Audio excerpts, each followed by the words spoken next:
ಕೆಲಸ ಆಗತ್ತೆ. ಇಲ್ಲಿದ್ರೆ ಯಾರು ಕೂಡ ಯಾರನ್ನು ಕರೆಯೋ ಪರಿಸ್ಥಿತಿಯಲ್ಲಿ ಇಲ್ಲ. ಬರೀ ವಾಟ್ಸಪ್ ನಲ್ಲಿ ಮೆಸೇಜ್ ಕಳಿಸಿದ್ರೆ ಯಾರು ಕೂಡ ಬರೋದಿಲ್ಲ. ಹಾಗಾಗಿ ಆ ಸಂಘಟನೆ ಮಾಡ್ತಕ್ಕಂಥ ಒಂದು ವ್ಯವಸ್ಥೆಯನ್ನ ನಾವು ಮಾಡಬೇಕಾಗಿದೆ. ಇನ್ನು ಅದರ ಪ್ರಕ್ರಿಯೆಯನ್ನ ಪ್ರಾರಂಭ ಮಾಡ್ತೇವೆ.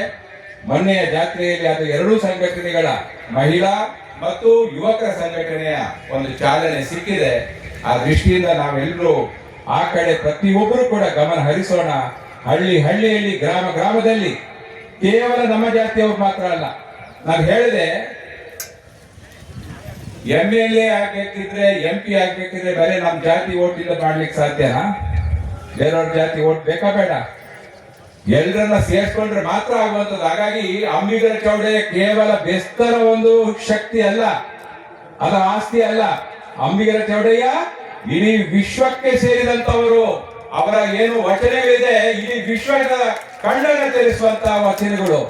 ಹಾಗಾಗಿ ಅಂಬಿಗರ ಚೌಡಯ್ಯನ ಹೆಸರಿನಲ್ಲಿ ನಾವು ಮಹಿಳಾ ಸಂಘಟನೆ, ಯುವಕರ ಸಂಘಟನೆ ಮಾಡೋದಿದ್ರೆ ಅದಕ್ಕೆ ಇತರ ಜಾತಿಯವರನ್ನ ಕೂಡ ನಾವು ಹಳ್ಳಿಯಲ್ಲಿ ಸೇರಿಸಬೇಕು. ಅಂಬಿಗರ ಚೌಡಯ್ಯ ಬಗ್ಗೆ ನಂಬಿಕೆ ಇರ್ತಕ್ಕಂಥ, ಬೆಸ್ತ ಸಮಾಜದ ಬಗ್ಗೆ ಪ್ರೀತಿ ಇರ್ತಕ್ಕಂಥ ಇತರ ಸಮಾಜದವರನ್ನು ಕೂಡ ಸೇರಿಸಿಕೊಂಡು ನಾವು ಸಮಿತಿಗಳನ್ನ ರಚನೆ ಮಾಡಿದಾಗ ನಮಗೆ ರಾಜಕೀಯವಾಗಿಯೂ ಶಕ್ತಿ ಬರುತ್ತೆ, ಸಂಘಟನಾತ್ಮಕವಾಗಿಯೂ ಶಕ್ತಿ ಬರುತ್ತೆ, ಸಾಮಾಜಿಕವಾಗಿಯೂ ಶಕ್ತಿ ಬರುತ್ತೆ ಅಂತಕ್ಕಂಥ ಮಾತನ್ನ ಈ ಸಂದರ್ಭದಲ್ಲಿ ಹೇಳಿ, ಇವತ್ತು ನಾನು ಮೀನುಗಾರಿಕಾ ಮಂತ್ರಿ ಆಗುವಂತ ಒಂದು ಅವಕಾಶ ನನ್ನ ಪಾಲಿಗೆ ಬಂದಿತ್ತು. ಕರ್ನಾಟಕದ 75 ವರ್ಷದ ಇತಿಹಾಸದಲ್ಲಿ ಮೀನುಗಾರ ಕುಟುಂಬದವರೇ ಮೀನುಗಾರಿಕಾ ಮಂತ್ರಿ ಆಗುವಂತ ಯೋಗ ಪ್ರಥಮವಾಗಿ ನನ್ನ ಪಾಲಿಗೆ ಬಂದಿತ್ತು. ಇದು ದೇವರ ಒಂದು ಅನುಗ್ರಹ ಅಂತ ನಾನು ಭಾವಿಸ್ತೇನೆ.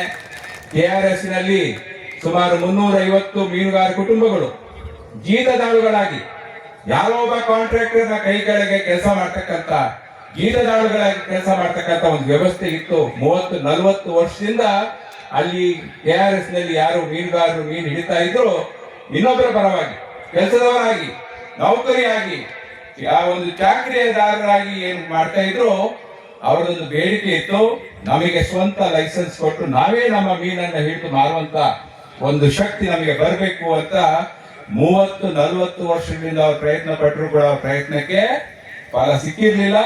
ಏನೋ ದೇವರ ದಯದಿಂದ ನಾನು ಮೀನುಗಾರಿಕಾ ಮಂತ್ರಿ ಆಗಿದ್ದಾಗ ಆ ಕಾಂಟ್ರಾಕ್ಟ್ದಾರರ ಯಾವುದೇ ಒತ್ತಡಕ್ಕೆ ಮಣಿಯದೆ ಸುಮಾರು 350 ಕುಟುಂಬದವರಿಗೆ ಲೈಸೆನ್ಸ್ ಕೊಟ್ಟು ಅವರೇ ಮೀನು ಹಿಡಿದು ಅವರೇ ಮಾರಾಟ ಮಾಡ್ತಕ್ಕಂಥ ಒಂದು ವ್ಯವಸ್ಥೆಯನ್ನ KRS ನಲ್ಲಿ ಮಾಡಿದ್ದೆ ಅಂತಕ್ಕಂಥದ್ದನ್ನ ಕೂಡ ನಾನು ಈ ಸಂದರ್ಭದಲ್ಲಿ ಹೇಳಿ, ಈ ನೀರು ಏನಿದೆ ಅದು ಸಮುದ್ರ ಇರ್ಬೋದು, ನದಿ ಇರ್ಬೋದು, ಹಳ್ಳ ಇರ್ಬೋದು, ಕೊಳ್ಳ ಇರ್ಬೋದು, ಜಲಾಶಯ ಇರ್ಬೋದು, ಕೆರೆ ಇರ್ಬೋದು, ಆ ನೀರಿನ ಏನು ಆಸ್ತಿ ಇದೆ ಅದರಲ್ಲಿ ಮೀನು ಹಿಡಿಯುವ ಪ್ರಥಮ ಹಕ್ಕು ಯಾರಿಗಾದ್ರಿದ್ರೆ ಅದು ಮೀನುಗಾರ ಸಮಾಜಕ್ಕಿದೆ ಅಂತಕ್ಕಂಥ ಒಂದು ರೀತಿಯಲ್ಲಿ ಒಂದು ನೀತಿಯನ್ನ ನಾನು ರೂಪಿಸಿದ್ದೆ.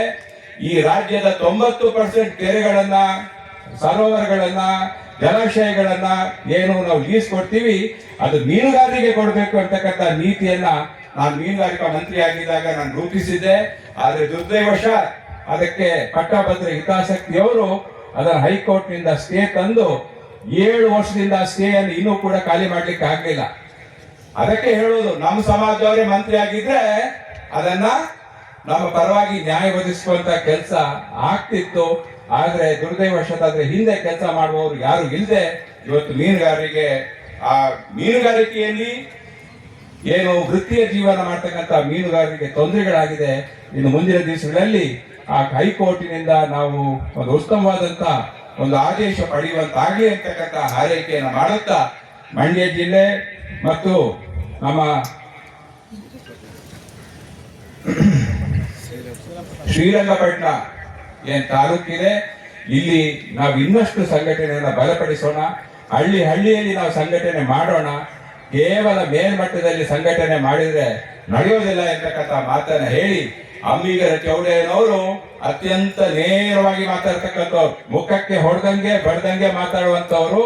ಆ ಅಂಬಿಗರ ಚೌಡಯ್ಯರ ರಕ್ತ ನಮ್ಮ ಮೈ ಮೇಲೆ ಹರಿಯೋದ್ರಿಂದ ಇವತ್ತು ನಾವು ನಮ್ಮ ಏನು ಬೆಸ್ತ ಸಮಾಜ ಇದೆ ಇವತ್ತು ನೇರವಾಗಿ ಯಾರಿಗೂ ಕೂಡ ಮುಖಕ್ಕೆ ಬಡ್ದಂಗೆ ಮಾತಾಡುವಂತ ಶಕ್ತಿ ನಮಗೆ ಬಂದಿದ್ರೆ ಅದು ಅಂಬಿಗರ ಚೌಡಯ್ಯರಿಂದ ಬಂದಿದೆ ಅಂತಕ್ಕಂಥ ಮಾತನ್ನು ಕೂಡ ಈ ಸಂದರ್ಭದಲ್ಲಿ ಹೇಳಿ, ನಮ್ಮ ನರಸೀಪುರದಲ್ಲಿರ್ತಕ್ಕಂಥ ಹಾವೇರಿ ಜಿಲ್ಲೆ ನರಸೀಪುರದಲ್ಲಿರ್ತಕ್ಕಂಥ ನಮ್ಮ ಮಠ ಏನಿದೆ, ಗುರುಪೀಠ ಏನಿದೆ, ಅದರ ಅಭಿವೃದ್ಧಿಯ ಕಡೆಗೆ ಕೂಡ ನೀವು ಆದಷ್ಟು ನಿಮ್ಮ ಸಹಕಾರವನ್ನ ಕೊಡಬೇಕು ಅಂತ ಈ ಸಂದರ್ಭದಲ್ಲಿ ಹೇಳಿ ನಾನು ಸ್ವಾಮೀಜಿ ಮತ್ತೆ ನಾವು ಮತ್ತು ಕಮಿಟಿಯವರು ಮುಂದಿನ ದಿವಸಗಳಲ್ಲಿ ತಾಲೂಕಿಗೆ ಭೇಟಿ ಕೊಟ್ಟು ಈ ಸಂಘಟನೆಯನ್ನ ಹಳ್ಳಿಯಲ್ಲಿ ಗ್ರಾಮದಲ್ಲಿ ಆಗುವಂತಹ ಕೆಲಸವನ್ನ ನಾವು ಮಾಡ್ತೀವಿ ಅಂತಕ್ಕಂಥ ಮಾತನ್ನ ಹೇಳಿ ಎಲ್ರಿಗೂ ಶುಭ ಹಾರೈಸಿ ನಾನು ಮಾತನ್ನ ಮುಗಿಸ್ತೇನೆ. ನನಗೀಗ 5:30 ಗಂಟೆಗೆ ಬೆಂಗಳೂರು ಏರ್ಪೋರ್ಟಿಗೆ ಮುಟ್ಲಿಕ್ಕೆ